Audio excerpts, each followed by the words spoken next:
I'm normally a person that doesn't use 21st century materials. I will use, within my philosophy of creativity, materials that are natural and that are actually decaying by time.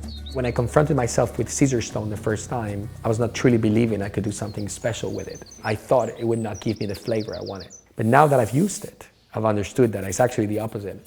Because what I did is I focus much more on the ability of the material.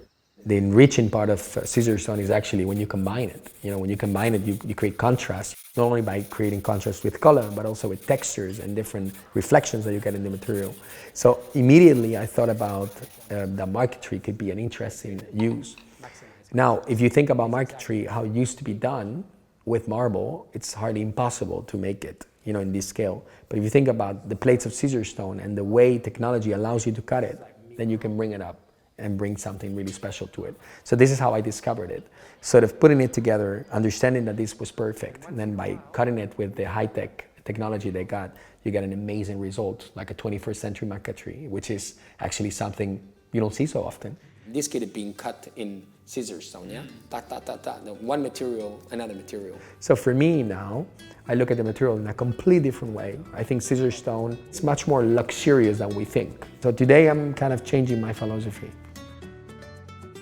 I use a lot of different combinations of the material to actually show the diversity of the material. For me, it was this idea of creating something that is more spectacular, bringing up characters, bringing up, like a sort of a theatrical scene to it. So I sort of looked at folklore in a random way, trying to get influences, to get those to be used on the patterns and graphical elements that I used on the Caesarstone installation.